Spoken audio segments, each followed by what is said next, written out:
Welcome, U.S. history students, to our continuation of Chapter 10, The Age of Jackson.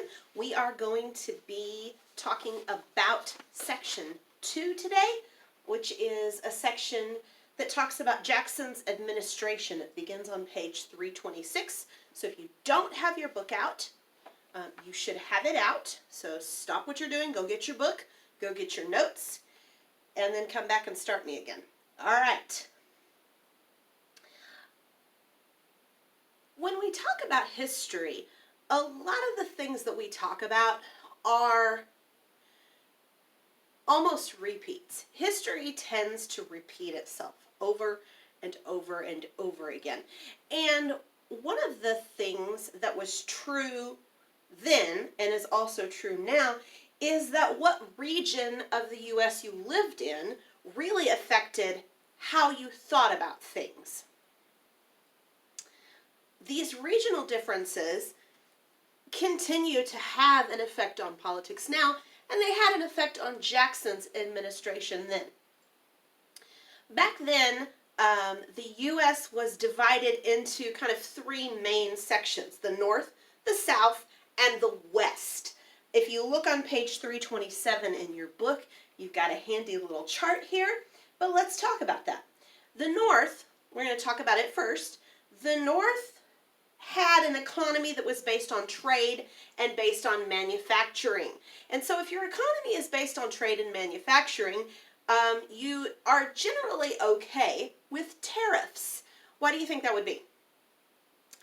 Well, probably because if you've got a tariff on imports, that means those imports are more expensive, which means your stuff that you're making is cheaper. People are more likely to buy it. Tariffs helped the U.S. manufacturers compete with foreign manufacturers. Northerners also opposed the federal government sale of land at cheap prices. The U.S. owned, that's a point of contention too, but the government owned all of this land to the west, and Northerners were opposed at the government selling it cheaply to people. The reason they were opposed to that is because if you worked in a factory, and factories back then were terrible places to work. They were unsafe, unsanitary, really not pleasant places to work at all. And so if you had the possibility of buying some land out west that you could own and farm for yourself, you would probably want to take that chance. And so they didn't want their labor pool leaving, and so they opposed that sale of cheap land. Now we've got a second region, and that's what we're going to call the South. The Southern economy was based largely on farming, and in particular plantations. Southern farmers raised all kinds of crops. The most popular were two cash crops, and you can probably guess what they are: cotton and tobacco, the two biggest crops in the South. They're still pretty big crops in the South. Southerners sold a huge portion of these crops to other nations, and so in the South they had a pretty good relationship with Europe, with different countries in Europe. Because the Southern economy was based on farming, they didn't have many factories of their own at all, and this is going to come into play later on during the Civil War. But the South didn't have manufacturing, certainly not to the extent the North did. They had a few factories, but not like they did up north, and so Southerners had to import their manufactured goods. So they were not fans of tariffs because tariffs made those imported goods more expensive. In addition, the high tariffs made the European countries angry, and these were the people that the Southern farmers were trying to trade with, and you don't want your trading partner to be angry at your country. So the Southerners were trying to avoid high tariffs because they didn't want the European nations slapping high tariffs to retaliate. Southerners Southerners also relied on slaves. The Southern economy was very dependent on slavery for the running and the farming of these huge plantations. The issue of slavery is going to be a problem. It's going to be a problem over and over and over again. And even after the Civil War, slavery still exists in the world. And if you don't think that's true, you need to do a little research, because there are people in the world that are owned by other people. And I will say it right now, it's wrong. It's absolutely wrong. It was wrong then. It's wrong now. As a Christian, I understand that slavery is not something that I can personally approve of, and I certainly don't believe God approves of it. But because of that, there really starts to be a bigger and bigger and bigger divide between the North and the South over this issue of slavery. And like I said, it's going to come up again and again and again. Now, the third region is what we call the West, the frontier of the U.S. Their economy is just starting out. So settlers in the West really were in favor of whatever boosted their economy and encouraged further settlement. The more people come, the more stuff we can have. Western farmers grew a lot of different kinds of crops. Their biggest priority was cheap land and internal improvements, like stuff we would call infrastructure, roads, water transportation, canals, that kind of thing. So, Andrew Jackson is faced with a pretty big issue. In 1827, the year before his election, Northern manufacturers began demanding a tariff. They're like, we need a tariff. We are having trouble competing with these European companies. We need a tariff. Northerners wanted the tariff because they're trying to protect themselves from foreign competition. The thing is that the Northerners supported a tariff that was so high that importing wool would be impossible. Southerners opposed the tariff, saying it would hurt their economy.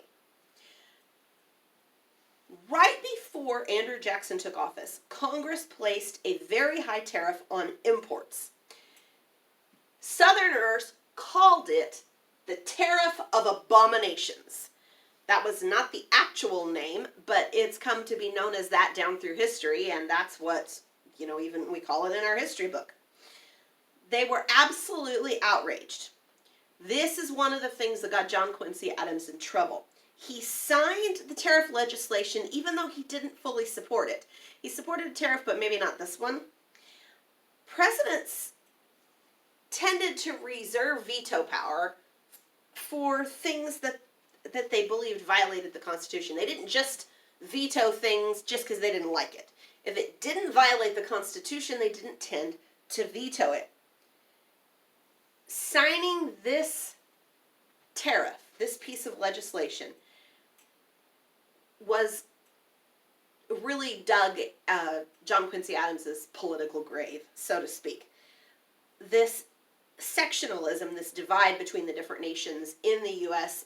was added to, the fuel to the fire, so to speak, with this tariff of abominations, and it meant that Adams was going to lose his re-election bid. So when Andrew Jackson takes office in 1829, he had to respond right away. This was one of the first things he had to do. And the basic issue at the heart of this argument, this dispute, was the rights of an individual state versus the rights of the nation. Okay? Did a state have the right to disregard a law that's passed by the U.S. Congress? So, in his political career, John C. Calhoun, who, if you'll remember, was vice president for Andrew Jackson, supported the idea of a strong central government. But in 1828, when Congress passes the Tariff of Abominations, John C. Calhoun is not on board. And he joined the other Southern congressmen in protest of this tariff. Economic depression, previous tariffs, these had all really damaged the economy of South Carolina, which was Calhoun's home state. It was only beginning to recover in 1828, and Calhoun really believed that this would further damage his home state. In fact, as early as 1828, there were some Southern leaders, especially in South Carolina, that were already starting to talk about leaving the Union over the issue of tariffs. So Calhoun wrote an essay called South Carolina Exposition and Protest. What it said was that Congress should not favor one state or region over another. Calhoun used the protest to further the idea of the states' rights doctrine. The states' rights doctrine. The states' rights doctrine said that since the states had formed the national government, state power should be greater than federal power. We have a lot of people today in the U.S. who think that that is true. They believe that.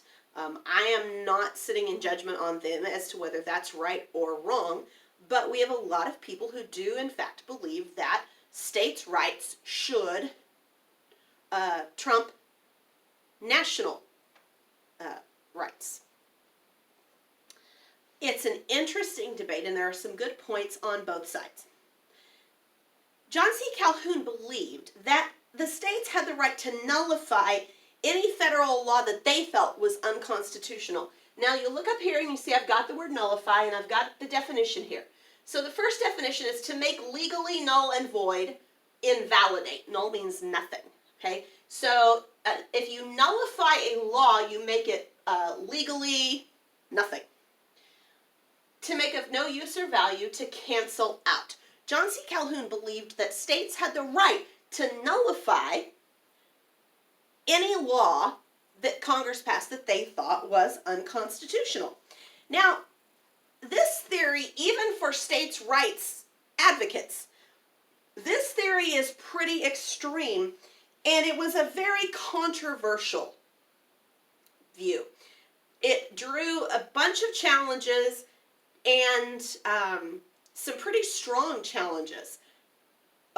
Most of the people that challenged the law were from the North, of course, but they believed that the American people made up the Union, not the states. Okay, so this idea of the states' rights doctrine that John C. Calhoun was championing said that the states made up the Union, whereas these Northerners that were opposed to it said, no, it's not the states that make up the Union, it's individual people that make up the Union.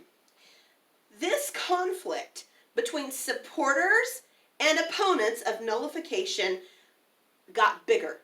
The chasm between them got wider. It got to be a more difficult thing to reconcile. It became kind of an ugly conflict, and it became known as the nullification crisis. This is how bad it got, that it was called a crisis. Now, Calhoun did not actually put his name on the exposition and protest, but he did resign from the vice presidency. This is how upset he was about it. He resigned from the vice presidency and got himself elected to the Senate, where he continued his arguments. In fact, he's going to stay in the Senate right up to very close to the Civil War. Martin Van Buren replaced Calhoun as vice president when Jackson was reelected. Okay? So the debate about states' rights was something that was going on, even at the very early stages of our nation's history. Thomas Jefferson and James Madison supported states' power. You'll remember the Virginia and Kentucky resolutions. Some of the supporters at the Hartford Convention supported states' rights. But Calhoun's theory about states' rights went a lot further than anybody else's did. He believed that states could judge whether or not a law was constitutional. This position put the power of the Supreme Court in question, because if you'll remember, the Supreme Court had established the right to declare a law unconstitutional. And so when John C. Calhoun is saying, no, states can do that, you're putting the power of the Supreme Court in jeopardy, and it's a kind of an interesting thing to think about. The issue of nullification was debated and debated and debated and debated. And there was a man named Robert Hayne, who was the senator from South Carolina who defended states' rights. He argued the nullification gave states a way to protest federal laws, which was legal. Daniel Webster, on the other hand, and you'll see him here, Daniel Webster was the senator from Massachusetts. And Daniel Webster was known as a really fiery speaker. He argued that the United States was one nation. He said the U.S. is not a pact between states. It's one nation, and that the welfare of the nation as a whole should override the welfare of any single state. Andrew Jackson was opposed to nullification, but he was concerned about the economic problems that the southern states were having, and so in 1832, he said, Congress, you've got to change this, you've got to do something, pass another tariff that lowers the rate of the tariff of abominations. South Carolina thought that this change was inadequate. It did lower it, but it didn't lower it by a lot. And the South Carolinians were not having it. The state legislature of South Carolina took a step that many people thought was very drastic. It decided to test the doctrine of states' rights, and South Carolina passed the Nullification Act. The Nullification Act of South Carolina declared the 1828 and 1832 tariffs, and I'm going to quote this here, null, void, and not binding upon this state, its officers, or its citizens. And South Carolina threatened to withdraw from the Union if federal troops were used to collect these taxes. The legislature in South Carolina also voted to form its own army. Andrew Jackson was furious. He was absolutely furious. He condemned nullification and declared that he would enforce the law in South Carolina, and he got Congress to pass something called the Force Bill. Now you can imagine what that might be. The Force Bill basically allowed Andrew Jackson to use the Army and the Navy, if necessary, to collect these tariff duties. Not a single other state supported South Carolina in the face of that opposition. In 1833, our friend Henry Clay of Kentucky proposed a compromise. You remember I said Henry Clay was the great compromiser? He proposed a compromise that would actually lower the tariff over several years. The U.S. Congress and South Carolina moved quickly to approve this compromise. And the reason they did it is because they saw Andrew Jackson inching closer to the use of this force bill. Congress would decrease the tariff. South Carolina's leaders would enforce the law. In spite of this compromise, neither side changed their belief about states' rights. This argument would continue for years, and it would continue right up through the Civil War, and it still in some ways continues even today. Now, what are we going to do after that, right? We fixed that. Jackson's going to turn his attention to something else. Jackson upheld the federal authority in the nullification crisis, but he did not always support federal power, which is interesting, but he didn't. One example of that is that he opposed the Second Bank of the United States, which was created in 1816. Second Bank of the United States, because we're good at naming things. The Second Bank of the U.S. was given a 20-year charter. It gave it the power to act as the federal government's financial agent. You can read a little more about that on page 329. About 80% of the bank was privately owned, but its operations were supposed to be supervised by the Congress and the President. Now, many states opposed the Second Bank of the United States, especially in the South. Small farmers believed that the bank only helped big business, and Jackson questioned the legality of the bank. Andrew Jackson did not think that it was constitutional. He believed it was an unconstitutional extension of Congress's power. He believed that states should have the power to control the banking system. So, some of the states decided to take action. Maryland tried to pass a tax that would limit the operations of the bank. And there was a man named James McCulloch, who was a cashier of the bank's branch in Maryland, but he refused to pay this tax. The state took him to court, and it resulted in a case that went all the way to the Supreme Court called McCulloch versus Maryland. And in that court case, the Supreme Court ruled that the national bank was constitutional. The director of the National Bank was Nicholas Biddle. It's a fun name to say. He decided to try to get the bank's charter renewed in 1832. Andrew Jackson campaigned for the defeat of this bill. He campaigned against this bill. In fact, one of the things he said was, "I will kill it." He didn't want this bill to pass. True to his word, he vetoed the legislation when Congress sent it to him.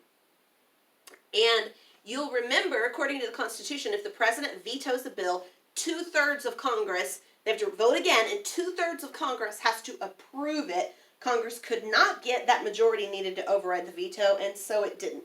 Jackson weakened the bank's power by moving most of the funds out of the bank to state banks, and these banks used the funds to offer terms to people buying land. This helped expansion in the West, but it also led to some pretty bad inflation.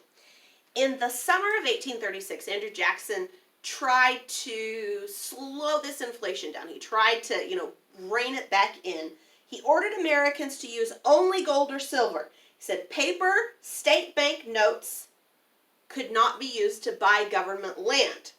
This policy did not work the way Andrew Jackson wanted it to work.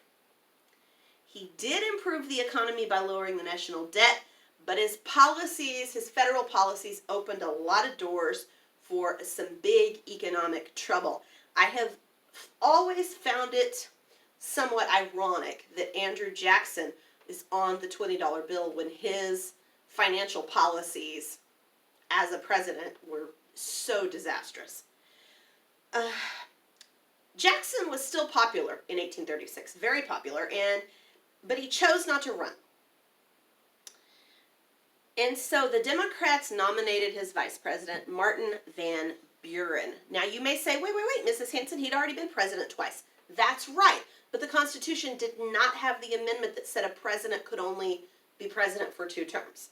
So he could have run again if he'd wanted, but he decided not to. He followed the precedent set by George Washington. And Martin Van Buren ran for president. And in 1834, you have a new party that comes up to oppose the Democrats. And that was the party called the Whig Party, which I forgot to write on the board here.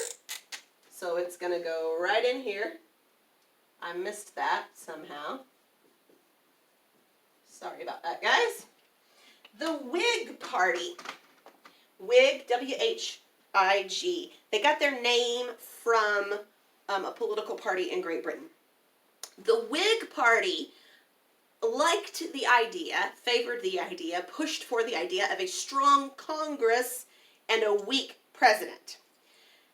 they were unable to agree on a candidate, and so they chose 4 men to run against Martin Van Buren, and because of this, and with backing from Jackson, Martin Van Buren easily won this election, easily. Right after he took office, though, the country experienced something that's called the Panic of 1837. This was a very severe economic depression.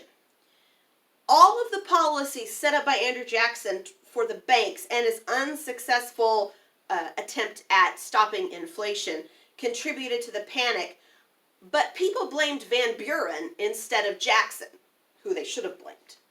Because of that, in 1840, the Whigs were able to unite against Van Buren, and they chose one candidate to run against him, and that candidate was William Henry Harrison. Harrison was an Army general. You may remember him from the Battle of Tippecanoe, and he won in what we would call a landslide, and the Whigs achieved their goal of winning the presidency. Now, in the next section, we are going to talk about the Indian Removal Act. This is still considered part of the age of Jackson because it was put into place when Jackson was president. We're going to talk about that and what happened there. Meanwhile, finish this up, and I'll see you tomorrow.